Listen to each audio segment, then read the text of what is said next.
kita bisa selesai untuk pertemuan perkuliahan, sekaligus juga tadi rencana-rencana proposal disertasi Bapak sekalian. Saya memang sengaja melakukan ini karena selain Pak Sugeng ya, karena Pak Sugeng kan dosen jadi tentu teman-teman yang di madrasah, yang di kemenakan tentu agak sedikit mungkin secara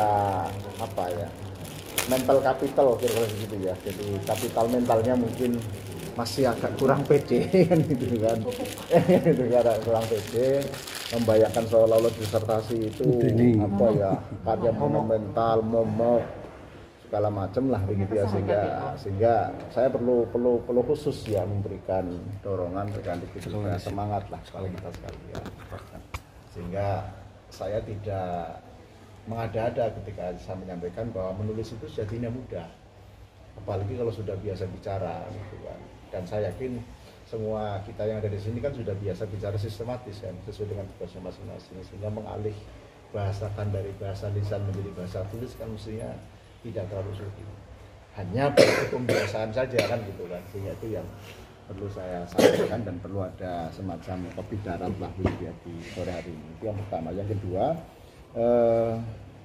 nanti teknisnya tentu kita selesaikan dulu presentasi yang belum mempresentasikan papernya sebagai bagian dari tugas perkuliahan ya. Setelah nanti kita diskusi dari paper yang dipresentasikan, nanti kemudian mungkin bisa dijadwalkan siapa-siapa yang kemudian akan mengajukan diri di klinik kan ya, untuk rencana atau pikiran-pikiran awal untuk proposal disertasinya. Kita awali bersama dengan bacaan basmalah. Bismillahirrahmanirrahim. Monggo Pak Sugeng. Assalamualaikum warahmatullahi wabarakatuh. Waalaikumsalam. Muhammad, terima kasih kepada dosen pengampu. Pada awalnya saya surprise ya. Saya kira klinik disertasi, walaupun saya disertasinya juga masih ngawang begitu teman-teman sekalian. Tetapi terkait dengan ini saya pengen juga ada PPT, cuman ya karena keadaan kita di sini, saya ingin menyampaikan kemarin adalah resepsi Al-Quran di Pondok Pesantren dari sebagaimana diangkat ya, ini resepsi Al-Quran, studi living Quran dalam konteks kehidupan di pesantren, meskipun tidak secara umum. Sebagaimana kita tahu, resepsi adalah bagaimana penerimaan sebuah komunitas, kemudian masyarakat atau sebuah lingkungan terhadap Al-Quran itu sendiri sebagai pendidikan, kebudayaan, kemudian gaya hidup, kemudian dan lain sebagainya. Ada beberapa komunitas yang mengangkat tentang pembelajaran tentang Al-Quran, baik dari skala yang formal maupun yang informal. Skala yang formal itu meliputi sekolah, pondok pesantren, dan beberapa lembaga modern seperti ma'had, kemudian lembaga-lembaga studi Quran dan lain sebagainya.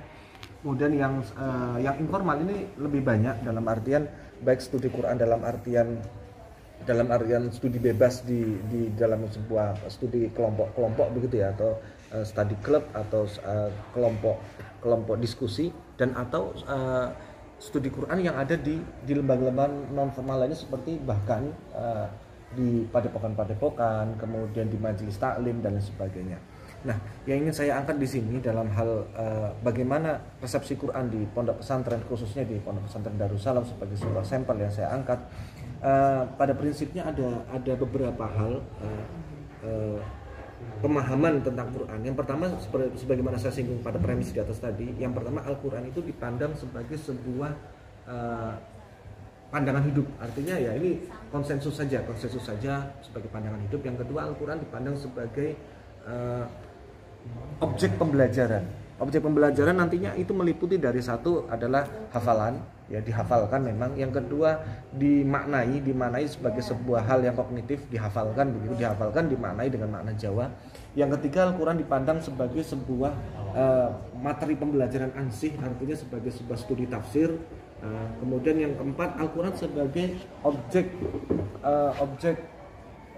pembelajaran ilmu alat. Jadi seperti nahwu sorof itu ngambil, setelah mereka nahwu sorof paham, mereka kemudian mulai kembali kepada Al-Quran itu sendiri sebagai sebuah sampel untuk diteliti, diangkat. Nah, misalnya dalam studi-studi Bahsul Masail dan sebagainya itu diangkat. Misalnya Al-Quran tentang ekonomi secara tematik biasanya begitu. Itu ada kelompok biasa kalau sudah kelas 5, kelas 6 gitu. Kemudian Al-Quran sebagai sebuah kegiatan yang kognitif tadi itu dia kalau dijabarkan ini hafalan, ya hafalan sebagaimana di pesantren lainnya. Kemudian untuk pembelajaran lainnya adalah yang biasanya santri di pesantren manapun ketika masuk ke dalam pesantren mereka diajarkan untuk mempelajari ilmu tajwid dan ilmu tafsir dan dasar-dasar keilmuan Al-Quran lainnya. Nah, hal yang menarik adalah ketika kegiatannya ekskul, kegiatan ekstrakurikuler di lingkungan pesantren. Saya yakin ini hampir di sebagian besar pesantren yang salafiyah itu dilakukan, yaitu Al-Quran dirayakan sebagai sebuah cara atau metode untuk mendekatkan diri kepada Allah, baik dengan cara khatmil Quran, kemudian dengan cara tahlil yasin ya biasanya kalau malam Jumat. Kemudian resepsi Quran itu juga dilakukan untuk kegiatan ekstra. Kalau di Duku Waluh itu ada dijadikan metodologi pembelajaran masyarakat, yaitu melalui majelis mujahadah, kemudian juga ada majelis hikmah dan majelis mujahadah. Di sini nanti melingkupi beberapa pembahasan dibahas oleh beberapa teman kemarin, sebetulnya yang agak menyinggung apa yang dibahas teman kemarin, seperti misalnya Al-Quran sebagai media untuk ruqyah, misalnya begitu. Al-Quran sebagai sebuah solusi untuk menghadapi kerutan-kerutan yang ada di tengah masyarakat. Artinya kemudian apapun problematika yang terjadi di masyarakat itu akan dikembalikan kepada esensi dari Quran itu sendiri.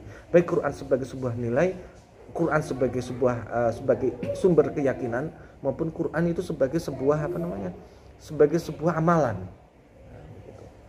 Nah, itu mungkin pematik dari saya, nanti sekiranya bisa diangkat. Dan saya mohon maaf, sebetulnya saya ingin lebih mempersiapkan diri dengan makalah begitu ya. Tadi mohon maaf tidak tahu kalau akan presentasi saya bagi makalah, jadi agak ada kelihatan runtutan metodologi yang ingin saya angkat, bahwasanya hampir di setiap pesantren ini dirayakan dengan penajaman pada sisi tertentu.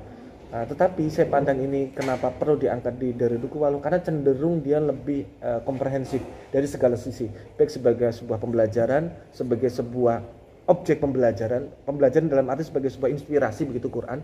Kedua, Al-Quran sebagai sebuah pembelajaran dalam kitab, dalam hafalan dan sebagainya. Yang ketiga, Al-Quran sebagai sebuah pengamalan, baik pengamalan dalam arti sebagai sebuah sumber hukum, tetapi lebih dalam dari itu sebagai dalam hal yang aplikatif, itu Al-Quran dijadikan sebagai sebuah sumber hikmah begitu, untuk memahami, menyelesaikan, mengurai permasalahan-permasalahan yang terjadi di tengah-tengah masyarakat. Mungkin itu untuk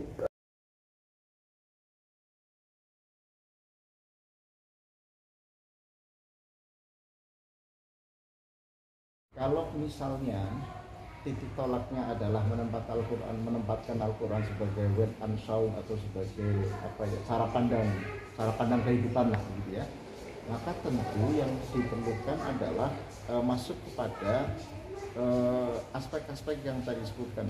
Jadi misalnya begini, bagaimana kalangan santri ini kemudian ya mereka menerjemahkan Al-Quran dalam kehidupan sehari-hari sebagai inspirator misalnya, dalam hal apa saja misalnya. Kemudian ketika mereka juga menjadikan sebagai objek pembelajaran, katakanlah sebagai tadi contoh ketika belajar ilmu nahwu misalnya, maka yang menjadi rujukan adalah ayat-ayat Al-Quran. Misalnya mengapa tiba-tiba ada bacaan yarfa'illahul ladzina amanu minkum misalnya begitu kan, itu kan kok ada ilmu dora kok dikasrah misalnya kan, gitu kan, itu kemudian menjadi pembicaraan yang sangat menarik di dunia santri gitu. Atau misalnya ketika baca Yasin, mengapa tidak at-tabi'un tapi tatabun misalnya begitu, itu biasanya santri sangat akrab dengan dunia. Tapi yang diperlukan kaitannya dengan kajian akademis adalah segmentasinya tadi Pak, segmentasinya. Jadi kalau misalnya sebagai inspirator itu, pengertian inspirator itu dalam hal apa saja yang perlu di dalam, dan ini dengan sebagai peneliti mesti harus masuk dalam dunia atau dalam alam pikiran santri. Jadi kalau mereka menjadikan Al-Quran sebagai cara pandang kehidupannya, sebagai inspirator kehidupannya, apa saja yang menjadi ekspektasi dari mereka itu. Dan tentu ini menjadi menarik karena tentu antar santri dengan santri yang lain pasti berbeda. Nah, fungsi daripada pendekatan ilmu sosial salah satunya mungkin psikologi misalnya ya, atau bisa didapatkan antropologi sosial itu nanti di situ. Karena masing-masing santri itu punya punya cara pandang, punya cara pensikapan, sekaligus juga punya pemikiran-pemikiran orisinil lah tentang bagaimana mereka mensikapi dan memahami Al-Quran. Nah, ini yang perlu dilakukan pendalaman dan penelitian, dan sehingga tentu peran daripada Pak Sugeng ini ya sebagai juru potret. Saya mengistilahkan begitu ya, ilmuwan itu kan juru foto gitu kan ya, juru foto yang kemudian memberikan pemanaan kepada foto itu gitu kan, sehingga foto itu menjadi tampak lebih indah dari aslinya. Itulah fungsi peneliti gitu kan. Jadi fenomena sosial yang ada, yang kemudian diteliti, ini kemudian dibunyikan, diberikan resonansi oleh peneliti, lalu menjadi memiliki makna yang begitu yang luas. Nah, pertanyaan saya sebagai pemancing pertama adalah Pak Sugeng hanya memfokuskan diri hanya pada satu pesantren di Darussalam tadi, ataukah juga perlu untuk kemudian mengambil beberapa sampel gitu ya? Kalau saran saya jangan hanya satu, karena biasanya kalau hanya satu sangat monoton. Itu satu ya. Yang kedua, dari sekian banyak aspek tadi ya, dari mulai motivator atau inspirator ya, sampai dengan media pembelajaran, bahkan sampai pembelajaran itu sendiri ya, itu kira-kira yang paling dominan kalau dibuat semacam listing prioritas itu mana kalau begitu. Jadi saran saya perlu ada semacam listing skala-skala prioritas. Apakah Al-Quran sebagai media pembelajaran itu menduduki prioritas utama, ataukah justru malah Al-Quran sebagai bahan pembelajaran, gitu kan? Misalnya ketika menjelaskan ilmu nahwu. Jadi ini yang perlu dilakukan listing prioritas. Tapi lagi-lagi Pak ya, dan juga yang lain, seorang peneliti ini ya, tidak akan mungkin bisa melakukan banyak hal kalau datanya belum komplit. Jadi lagi-lagi yang tahap pertama yang lebih banyak dilakukan adalah menggali data. Ya, menggali data. Ya. Mungkin direspon dulu. Nanti mungkin bisa teman-teman yang lain memberikan tanggapan. Oke. Ada beberapa pertimbangan sebagaimana tadi disampaikan. Sebetulnya resepsi Al-Quran dalam konteks dia masih dalam asuhan kiai itu biasanya ya pesantren gitu. Persepsi masyarakat santri yang di pesantren itu pada prinsipnya dimanapun sepengamatan saya itu mereka sama sebagai resepsi, sebagai Al-Quran sebagai sebuah media untuk berkomunikasi dengan Tuhan, sebagai objek pembelajaran, sebagai amalan kehidupan. Biasanya mereka melakukan beberapa aurat-aurat yang berasal dari Al-Quran begitu. Nah, tetapi ya itu tadi, karena keluasan itu sendiri saya berusaha butuh adanya sebuah sampel yang sekiranya itu mewakili semua segmen yang ada di pesantren-pesantren. Contoh misalnya gini, pesantren hari ini itu bisa dibedakan, bisa diklasifikasi menjadi beberapa. Selain pertama adalah penajamannya pada sisi Al-Quran, alat, kemudian fikih. Dan yang keempat ini adalah pesantren yang dia sifatnya hibrid. Hibrid itu yang nanti ada misalnya ada santri trainernya begitu, ada santri berbasis argo, ada santri berbasis bisnis, ada santri berbasis kadang-kadang pengobatan pesantren. Nah, itu ini yang dalam kategori saya itu masuk ke dalam pesantren hybrid. Jadi memang dia punya maksud yang hampir sama besarnya dengan tujuan pembelajaran Islam, yaitu menyelesaikan masalah manusia. Jadi hampir 50%. Nah, di sini memang perlu itulah kenapa saya merasa perlu adanya sampel, Pak. Jadi perlu sampel yang paling mewakili mengenai tadi, yang paling komprehensif untuk untuk mewakili resepsi Quran di lingkungan pondok pesantren. Meskipun sekali lagi dalam pengamatan mulai dari ujung timur, mungkin dari daerah Banyuwangi sampai mungkin daerah Banten sana, ya klasifikasi itu memang tidak jauh beda dari tadi itu. Jadi Al-Quran sebagai di pesantren itu dia misalnya lebih penajaman pada Quran ansih, fikih, kemudian ilmu alat, atau mix dari semuanya ini. Dan yang keempat adalah hybrid itu tadi. Memang dia